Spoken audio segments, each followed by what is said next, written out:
Igreja Evangélica Testemunho Apostólico. A palavra de hoje será ministrada pelo pastor Flávio Leonel. Desejamos um bom culto e que Deus seja louvado. Jesus, eu quero te agradecer por essa presença nesta manhã. Presença essa que me visitou durante essa semana, trazendo, meu Deus, alusão a esta palavra. Momentos, meu Pai, que eu pude ter com o Teu Espírito, testificando ao meu coração coisas grandiosas. Senhor, eu preciso dividir com a Tua casa, eu preciso dividir com o Teu povo.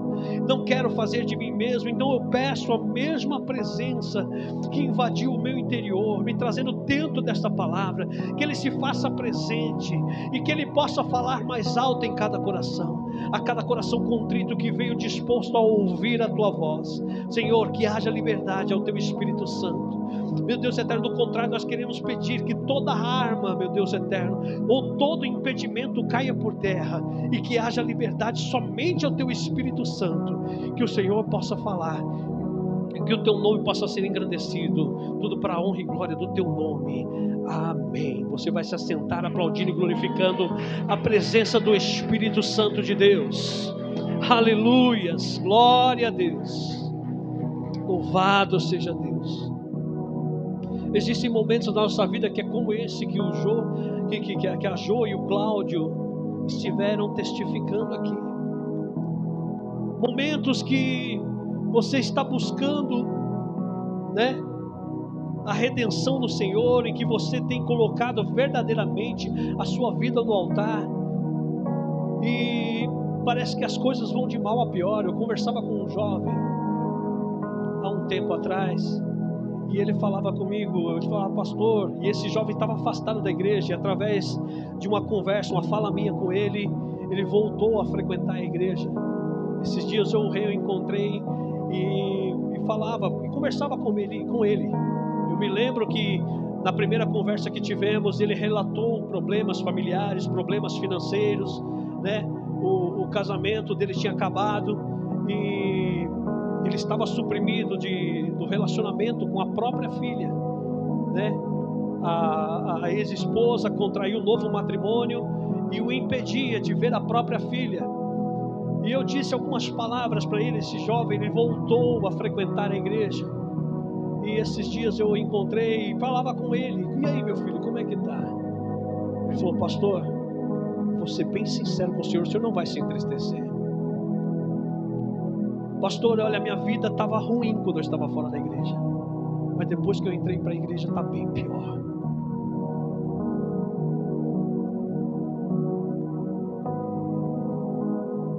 Antigamente eu não podia ver a minha filha. Hoje eu não sei nem onde é que ela está. A minha mãe, que eu falei para o Senhor, ela está com uma doença terminal, pastor. O trabalho que eu falava que mal dava para o meu sustento, eu perdi, pastor. Eu estou fazendo aqui essas entregas de moto. Sabe o que aconteceu semana passada, pastor? Roubaram a minha moto.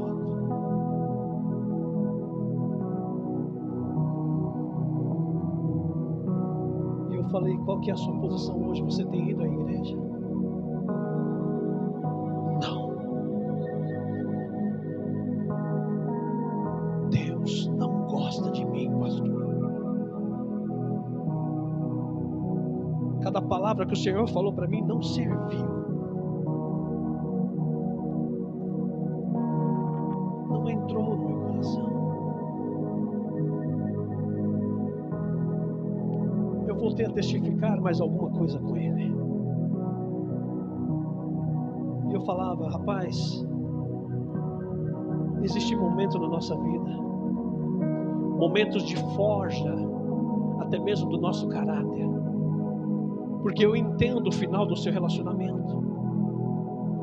Eu com propriedade posso falar. Só que o final do relacionamento não acontece por causa de um só. O que você está falando aqui para mim, tudo que você falou para mim aqui são efeitos. E muitas vezes nós viemos para a igreja e culpamos Deus, culpamos o da direita, o da esquerda, culpamos o pastor. Porque meio que o que ele estava falando para mim, pastor, o Senhor mentiu para mim. Eu fui para a igreja, ficou pior. Nós nos lamuriamos pelos efeitos causados na nossa vida. Nós só esquecemos de pontuar as causas. Porque para cada causa existe um efeito. E Deus, eu falava para ele, Deus é justo. Tudo quanto o homem semear, isso também se fará. Sabe, como uma criança, ele começou a se derramar em lágrimas na minha frente.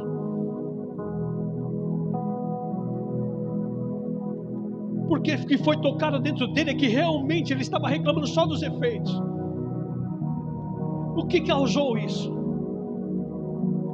Aí ele veio falar para mim, eu era músico da igreja, 23 anos tocando na igreja.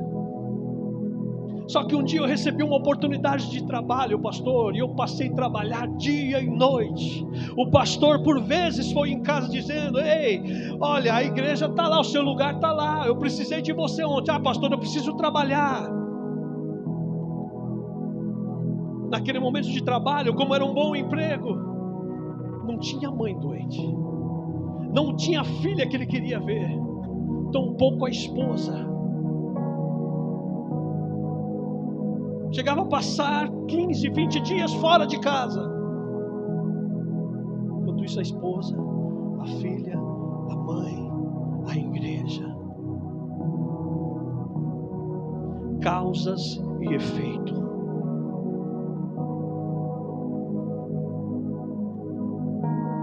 Depois que a esposa vai embora, impede de ver a filha, porque de fato ele disse, pastor, eu não fui bom exemplo para ela. Porque nessas minhas andanças, eu me perdi do Senhor. Eu comecei realmente, por conta das amizades, e não estar no corpo, servindo ao Senhor. Em alguns momentos eu me distraí mesmo. Sabe, eu fui das festas. Eu cheguei a frequentar prostíbulo. Eu bebia. Por vezes eu cheguei em casa ainda com o cheiro da bebida, e por isso fui impedido de abraçar minha filha. Causas e efeitos. Aquele jovem chorou copiosamente, porque ele começou a achar em si mesmo o que ele estava tentando intentar a Deus. Esse jovem, ele voltou a congregar. Ele voltou para a igreja. O primeiro ato dele foi se prostrar diante do altar e confessar as suas culpas. E a Bíblia diz que bem-aventurado aquele que confessa e deixa, alcançarão misericórdia. Essa semana ele me disse, pastor, as coisas estão virando. Os meus amigos aqui, sabe, da drogaria, se juntaram e me deram uma moto de presente. Alcançarão misericórdia. Mas percebam, basta um tempo de calmaria na nossa vida. E eu falo, nem estou nesse momento, Jô e Cláudio, tome cuidado com esse momento. O momento que Deus supriu as necessidades. Não tenho mais falta. Porque você quer ver, e você pode se recobrar agora, puxar pela tua memória, a melhor oração, a melhor súplica que você fez na sua vida foi quando você estava em necessidade, quando você estava em perseguição, quando você estava sendo humilhado, como a nossa irmã falou. Mas parece que quando Deus dá descanso, é o que Josué está falando aqui, quando Deus deu descanso ao povo de todos os seus inimigos, Josué teve que vir lembrar o que o Senhor tinha feito, que parece que nós nos esquecemos.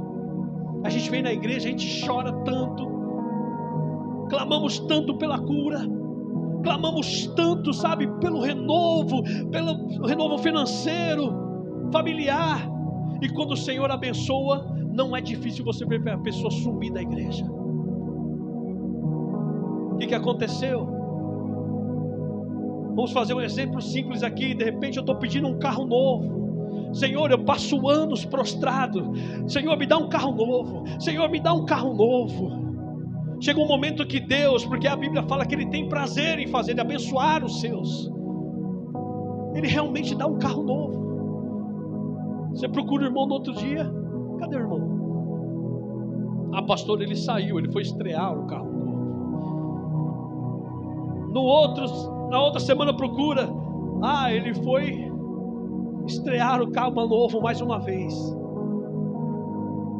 E às vezes no nosso intento, na nossa oração, nós até pedimos: eu quero um carro novo para servir a Deus, para servir na tua casa. O carro vai para tudo quanto é lugar, menos servir na igreja.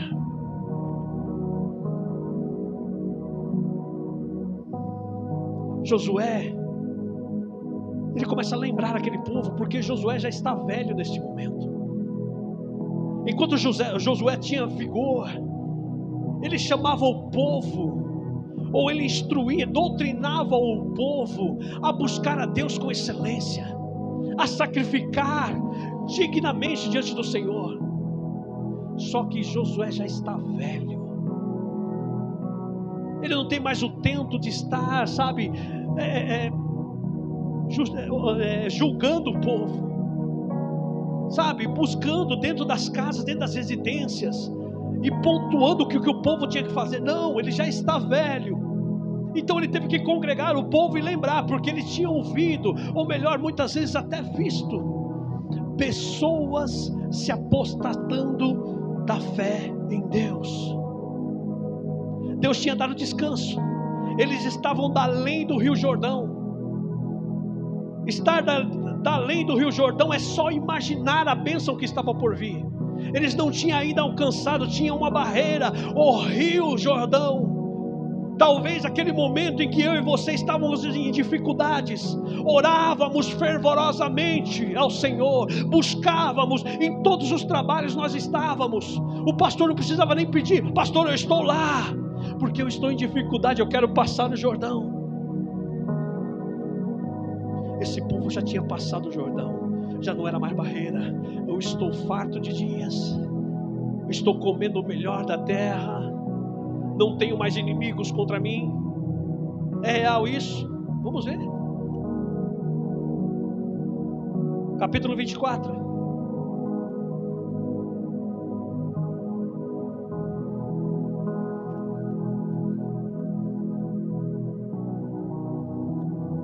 Versículo 1. Josué, ele tenta lembrar ou puxar pela memória do povo uma excelente adoração a Deus, mas parece que o povo não se comoveu com aquilo. Então ele resolve congregar o povo novamente. Versículo 1. Depois ajuntou Josué todas as tribos de Israel em Siquém e chamou os anciãos de Israel, e os seus cabeças, e os seus juízes, e os seus oficiais, e eles se apresentaram diante de Deus.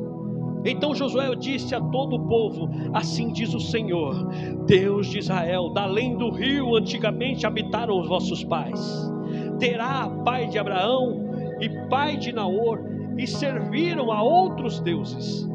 Eu, porém, tomei Abraão, vosso pai, da além do rio, e fiz andar por toda a terra de Canaã. Também multipliquei a sua semente e dei-lhe a Isaque. Ele está falando, essa terra já tinha pertencido aos patriarcas, a vossos pais. Eles perderam porque em algum momento eles andaram em desobediência. Então os caldeus, ou os cananeus, que eram os habitantes da terra, invadiram a terra e tomaram para si. Só que esse povo, eles eram povos politeístas, eles tinham vários deuses, adoravam a vários deuses, assim como Ur dos caldeus, que era a terra onde habitava Abraão. E Deus falou: olha, Abraão, sai do meio, eu tenho uma terra para te mostrar, uma terra que vai enumerar a tua descendência. grande será na face da terra. E Deus realmente, prover a Abraão. Com o tempo o povo se perde, se torna cativo no Egito. Deus os tira de Egito, leva de volta a Canaã, faz eles passarem o rio Jordão. A partir da passagem do rio Jordão, eles chegam a Jericó. Eles tomam a cidade e todos têm um testemunho. Quando Josué e Caleb e mais outros homens entraram para testificar a grandeza da terra, Deus as entrega. E olha só, no versículo 13, o que diz?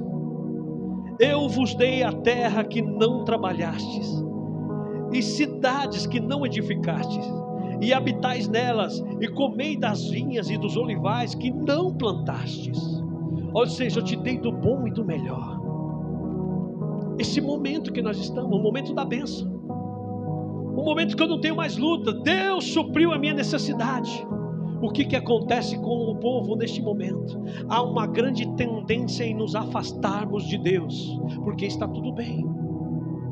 Há um momento na minha e na sua vida que nós cremos que estar na igreja se condiciona apenas quando tiver alguém doente na família, apenas quando eu estiver em embates, apenas quando eu estiver, como esse rapaz, com a mãe doente, sem emprego, perdeu o único meio de trabalho. Aí eu vou buscar a Deus, depois que eu conquistei eu saio, não preciso mais. Isso é um engano na minha e na sua vida. No versículo 14 diz assim: Josué resolve trazer à tona o que o povo estava fazendo. Agora, pois, temei ao Senhor e servi-o com sinceridade e com verdade, e deitai fora os deuses aos quais serviram os vossos pais da além do rio e no Egito, e servir ao Senhor. Ele está dizendo os vossos pais, no caso aqui, Abraão, Isaac, Jacó, muitos deles, antes de servir a Deus, serviam a esses deuses. Ur dos caldeus era um povo politeísta, praticamente os precursores, da idolatria. Eles cultuavam a ídolos. E Deus, para transformar a vida de Abraão, ele teve que falar: sai do meio, porque Deus tem que ser exclusivo na minha e na sua vida. A glória ele não divide com o outro. Se nós queremos de fato ser abençoados, ter tantas bênçãos, a glória tem que ser exclusiva dele. Aleluias. Então ele está trazendo à tona: os vossos pais serviram da além do rio. O que adiantou para eles? Nada. Continuaram da além do rio, porque muitos daqueles povos que saíram do Egito não passaram o Jordão, não alcançaram a terra prometida. Então ele está falando: servir a Deus com sinceridade, joga fora os ídolos. Ah, pastor, mas aí é algo específico. Eu não adoro nenhum ídolo. Eu não tenho ídolos diante de mim. Eu não tenho nenhuma imagem em casa. Ídolo é tudo aquilo que você coloca na frente de Deus.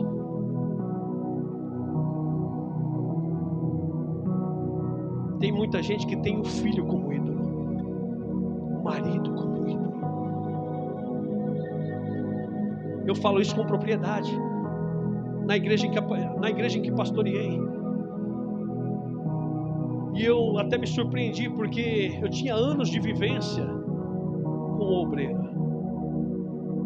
Eu coloquei ele para me auxiliar, e numa semana eu falei: olha, você vai conduzir o culto nessa semana. Ah, o senhor não vai vir, pastor? Eu vou estar auxiliando, mas você vai conduzir o culto. Você vai trazer uma palavra, você vai ministrar a palavra. Isso era um domingo. Eu estava prestes a iniciar a reunião, quando eu ouvi um barulho, o salão, ele tem o altar na parte de cima, e embaixo ficava um salão que era reservado às crianças. Era onde as tias ficavam ali com as crianças. E antes mesmo de começar o culto, eu ouvi um barulho muito forte. E as crianças menores que estavam lá começaram todas a chorar, aquele choro de pânico. Eu não me contive, eu não esperei nem as tias descer, eu mesmo desci. E quando eu cheguei lá embaixo, né, o filho deste obreiro, que era um tanto quanto maior do que os outros, ele tinha quebrado todos os carrinhos que estavam lá para as crianças menores brincar. Ele estava chutando na parede os carrinhos. E eu veementemente, sabe, reprimi aquele rapazinho, cerca de uns 10 anos de idade. Eu falei: você não pode fazer isso. Reprimi. Na sequência, a mãe desceu, tomou ele, levou para cima, não deixou mais ele lá. E eu dei sequência ao culto. Quando foi na semana, eu esperei esse obreiro chegar para poder conduzir o culto. Ele não apareceu. Na quarta, na sexta, no domingo também não. Na outra quarta-feira, eu tinha chegado mais cedo, tinha alguns afazeres no salão para fazer, e eu notei que ele passava do outro lado da rua. Eu o chamei: irmão, você não veio, o que aconteceu? Estava ele e a esposa, e ele chegou para mim: olha, eu não gostei do que o senhor fez, e nós estamos mudando de igreja, porque o meu filho não tem espaço na sua. Eu gosto muito do senhor, a minha esposa também tem muita reverência pelo senhor, mas nós não aceitamos o meu filho ser tratado dessa forma.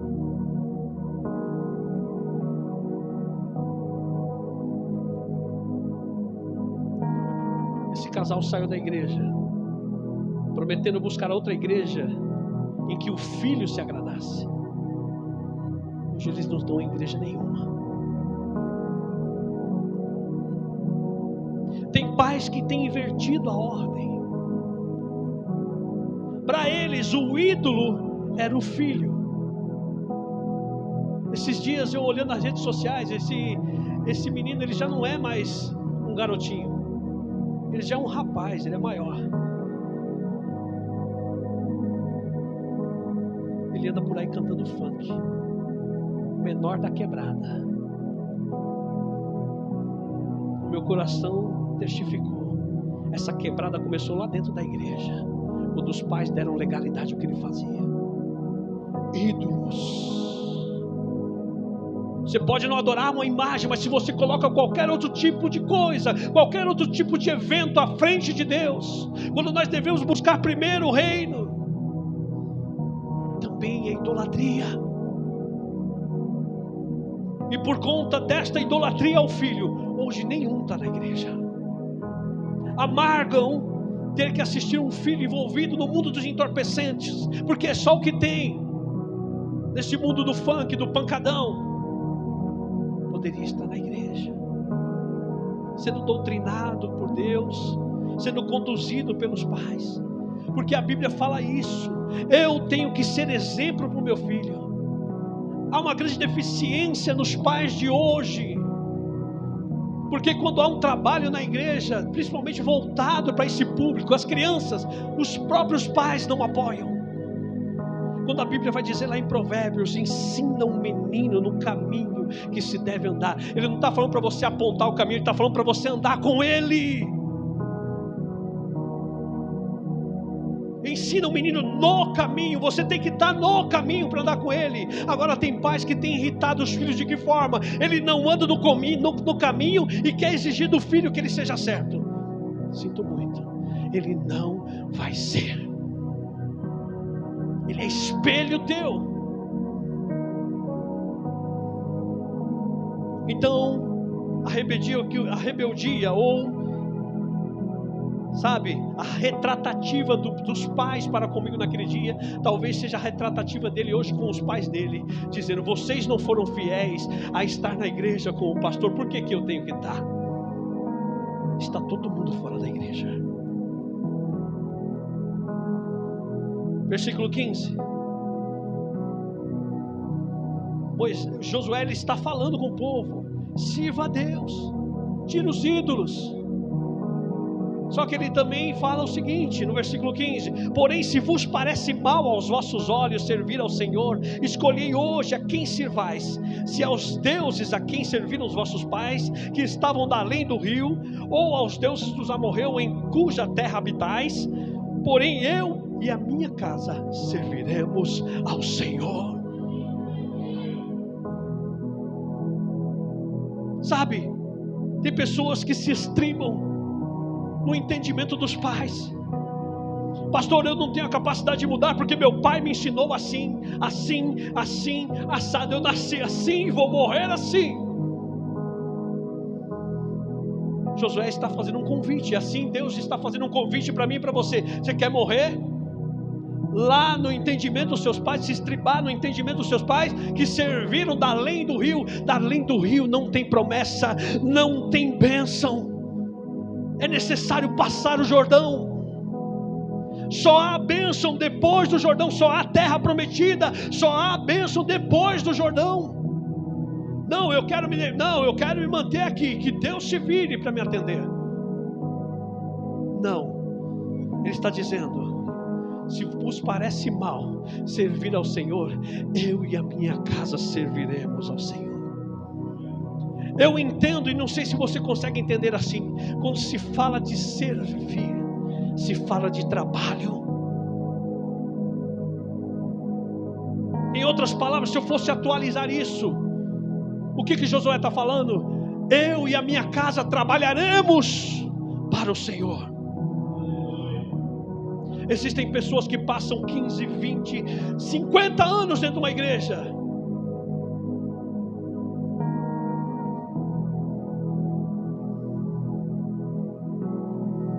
Momento de louvar, momento de orar.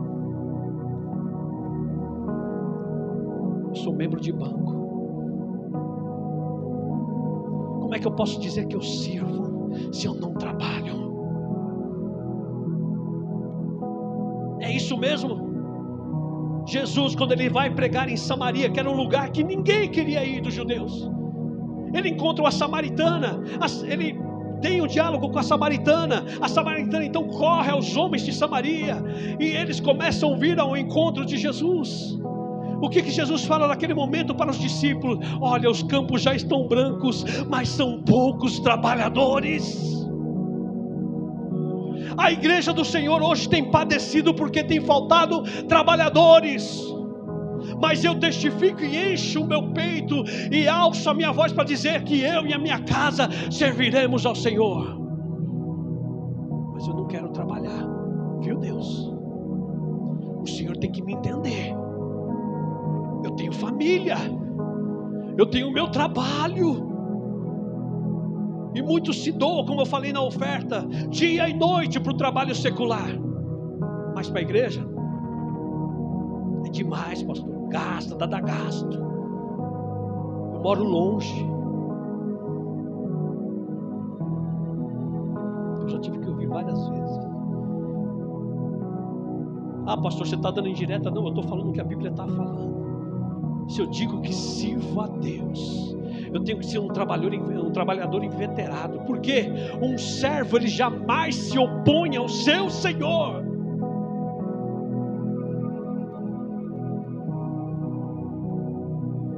Servo, ele não faz o que ele quer. Então o senhor não pode comparar com o trabalhador. Você, como trabalhador, faz o que você quer dentro da sua empresa? Não existe uma ordem lá, não existe um horário de entrada, um horário de saída. Você se opõe às regras estabelecidas? Não. E por que para o Senhor nós queremos estabelecer regras? Senhor, eu te sirvo até aqui. Dali para lá, Senhor, tenha dó. Eu tenho família, como nós ouvimos. Eu tenho trabalho. Eu tenho a minha vida secular. Esse povo, quando ouve Josué dizer: eu e a minha casa serviremos ao Senhor, e aqui cai um adendo para mim e para você, homens. Sabe, quem vai trazer a nossa casa ou a nossa família, a adoração somos nós. Mas existe primeiro uma atitude minha e sua, uma decisão minha e sua, de decidir servir com excelência ao Senhor. É pessoal.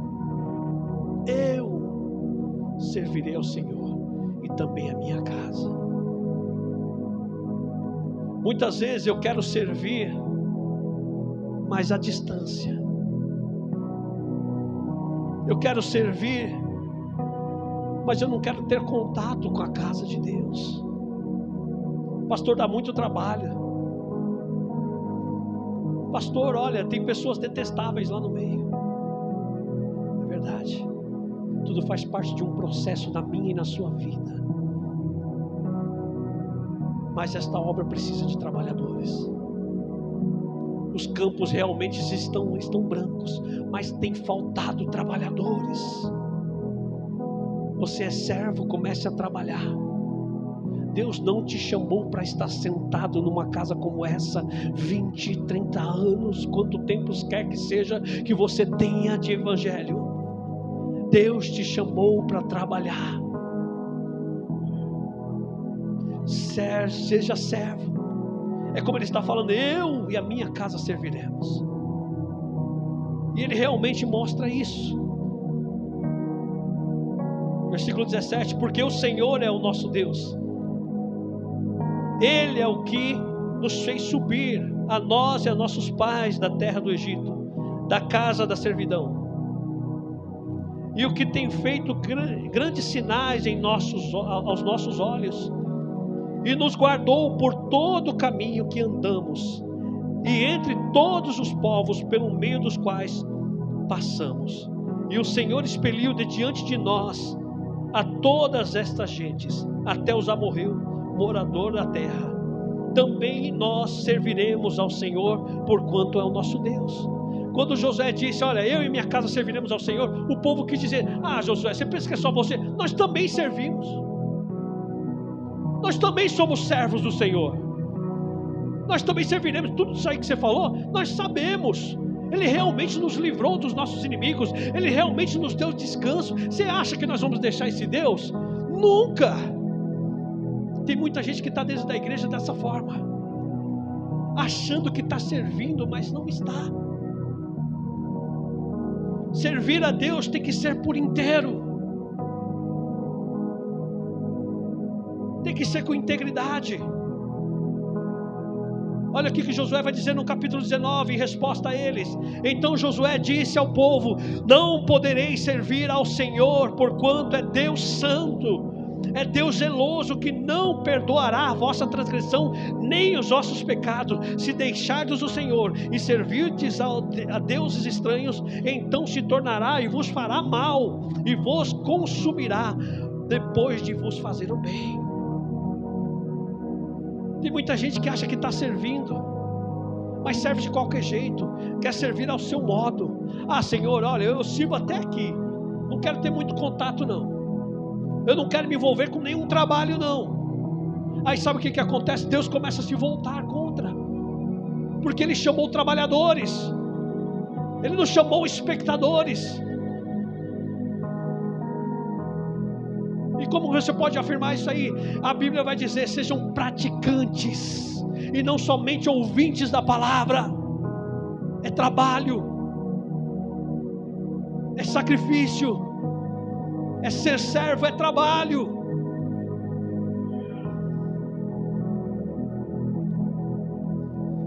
Então disse o povo a Josué, não, antes ao Senhor serviremos. E Josué disse ao povo, sois testemunha contra vós mesmos, de que vós escolheste ao Senhor para o servir. E disseram, somos testemunhas. Agora, pois, deitai fora os deuses estranhos que há no meio de vós, e inclinai o vosso coração ao Senhor Deus de Israel. E disse o povo a Josué, serviremos ao Senhor nosso Deus e obedeceremos a sua voz. Assim fez Josué concerto naquele dia com o povo e lhe pôs por estatuto e direito em Siquém.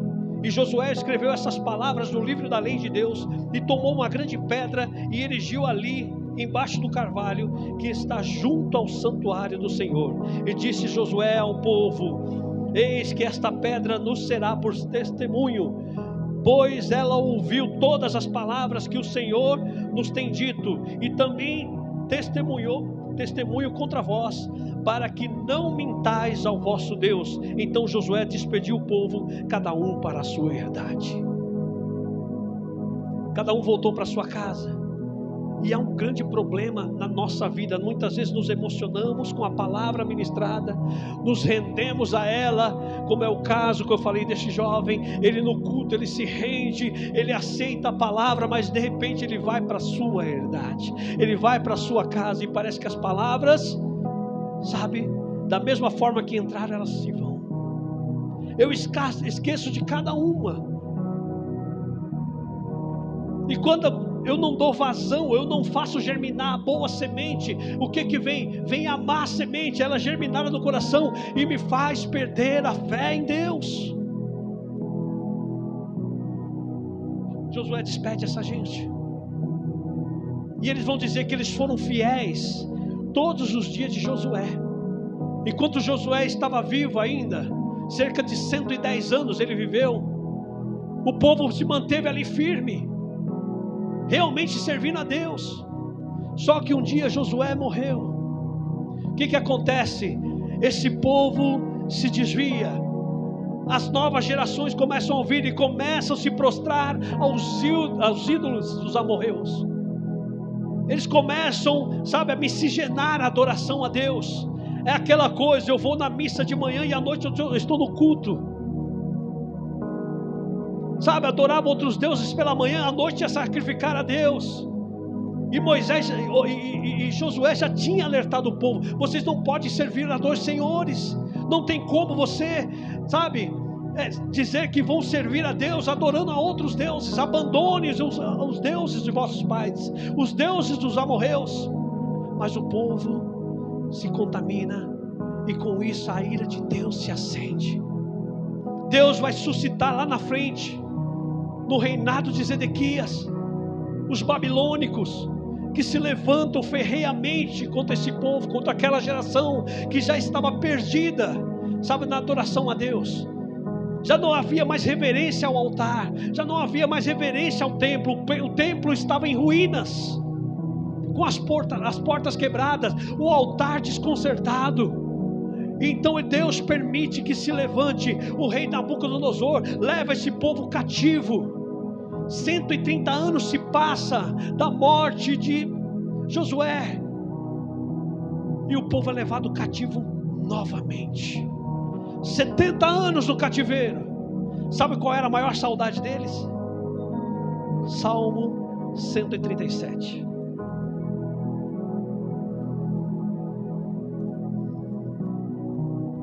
Se nós não valorizamos o bem que o Senhor nos dá, Ele nos permite ser tirado. Olha o que diz no verso 1: junto aos rios da Babilônia nos assentamos e choramos, lembrando-nos de Sião. Nos salgueiros que há no meio dela penduramos as nossas harpas, porquanto aqueles que nos levaram cativos pediam-nos uma canção, e os que nos destruíram que os alegrássemos, dizendo: cantai-nos um cântico de Sião. Mas como entoaremos o cântico do Senhor em terra estranha? Se eu me esquecer de ti, ó Jerusalém, esqueça a minha destra da tua destreza, apegue-se a minha língua ao paladar, se não me lembrar de ti, se não preferir Jerusalém a minha maior alegria. No momento de descanso não podemos esquecer de Deus, não podemos miscigenar a adoração a Deus. Olha, eu vou na igreja esse domingo, no outro eu vou tirar para minha família. A Bíblia vai dizer: primeiro o reino, e as demais vos serão acrescentadas. Porque um dia, como eu disse com esse jovem, ele só estava vendo os efeitos sem ver as causas. Ele disse: a causa, ou seja, a culpa é minha por ter abandonado Deus. Eu tinha que estar lá, eu tinha que fazer para Deus, mas eu deixei porque eu queria trabalhar, eu queria conquistar mais.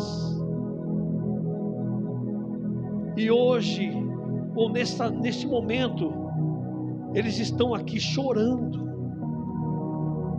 Eles estão olhando para os rios da Babilônia, chorando, lembrando de Sião. Eles não poderiam ter decidido desde os dias lá de Josué adorar com excelência ao Senhor, ter abandonado os ídolos. Não, mas eu quero miscigenar. Eu quero dividir a glória que é de Deus. O que acontece com quem faz isso? É levado cativo. Aí se pega neste momento. Quantos neste momento estão num leito de hospital dizendo que eu queria estar pelo menos mais um culto lá? Como eu queria ver, sabe, aqueles louvores, as palavras pregadas. Quantos não estão atrás das grades agora, dizendo eu queria estar lá mais um culto? É este momento aqui. E ele está dizendo, né, no versículo 5: se eu me esquecer de ti, ó Jerusalém, esqueça a minha destra da minha destreza. Ou seja, eu não quero mais esquecer de dar glória para quem tem glória. Eu não quero dividir, meu Pai, a minha adoração, não. Era isso que eles estavam falando. No versículo 7 eles vão clamar ao Senhor. Lembra-te, Senhor, dos filhos de Edom no dia de Jerusalém, porque diziam: arrasai-a, arrasai até os seus alicerces. A filha da Babilônia que vai ser assolada. Feliz aquele que destruir constantemente nos que fizeste a nós. A Babilônia, ou seja, os caldeuses, porque assim era aquele povo. Você lembra que na primeira leitura, quando nós estávamos lendo, ele está falando: olha, eu chamei Abraão, eu chamei primeiro Terá, chamei também Abraão, né, pai de Naor, e, né, convidei a Abraão a sair de Ur dos caldeuses. Ou seja, a terra era deles e agora eles estão tomando de volta. De repente você deve estar na maior alegria hoje por ter conquistado. Olha, Deus abriu as portas, eu tenho descanso na minha vida. Se você não quiser perder isso, começa a adorar, começa a louvar. Não perca a excelência da busca ao Senhor. Você buscou quando você estava em dificuldade, agora que você tem que buscar mais ainda, porque se você tentar dividir a glória que é de Deus, Ele vai tirar. Os caldeus levaram, e agora eles estão chorando, e a maior alegria dele: ai, eu queria estar lá, eu queria estar em Sião. Só que Deus é misericordioso. É como eu disse, né? Se você confessar e deixar, alcançará misericórdia. Esse povo alcançou misericórdia. Deus realmente teve um trato com eles de 70 anos. 70 anos chorando por algo que eles deveriam ter feito, sabe, na mudança, porque Deus tinha dado descanso para eles. Por que a vida do crente é assim? Eu tive que falar com aquele jovem. A nossa vida é de luta mesmo, sabe, isso não foge o propósito de Deus. Ah, eu vim para a igreja, parece que as coisas pioraram. Sim, porque Deus, Ele quer relacionamento. Como a nossa irmã falou, Ele precisa que nos relacionemos com Ele, e muitas das vezes só temos relação com Ele é na luta, sabe, é nas aflições mesmo. E isso não foge o propósito de Deus. Quando Deus, Ele então perde relacionamento com Adão ali no Éden. Quando Adão ele toma o intuito de pecar, desobedecendo a Deus, o que acontece? Quando Deus o retira do jardim, Ele diz para o homem: do suor do teu rosto comerás. Ou seja, é com trabalho, é com sacrifício. Se nós queremos novamente ter relacionamento com Ele, meu irmão, é com trabalho, é com esforço, é com sacrifício. O caso é que a gente não quer sacrificar, a gente quer a bonança, mas eu quero: ó Senhor, o Senhor tem que fazer tudo por mim. Muitas vezes até testifica esse versículo erroneamente: eu e a minha casa serviremos ao Senhor. Ou seja, Deus, o Senhor se vira aí para fazer a minha casa servir. Não, a decisão de servir é minha e sua. A decisão de servir é minha e sua, e imbui o quê? Trabalho. Deixe dessa inércia de esperar tudo nele. Está na hora de tomar atitude frente ao teu lar, frente à tua família, frente ao teu trabalho, frente aos teus algozes, frente a essa luta que se levantou. Trabalhe, do suor do teu rosto comerás. Deus teve misericórdia dessa gente aqui no Salmo 126, quando eles realmente reconhecem que eles estavam falhos. Deus resolve levar eles de volta a Sião. E olha o que acontece.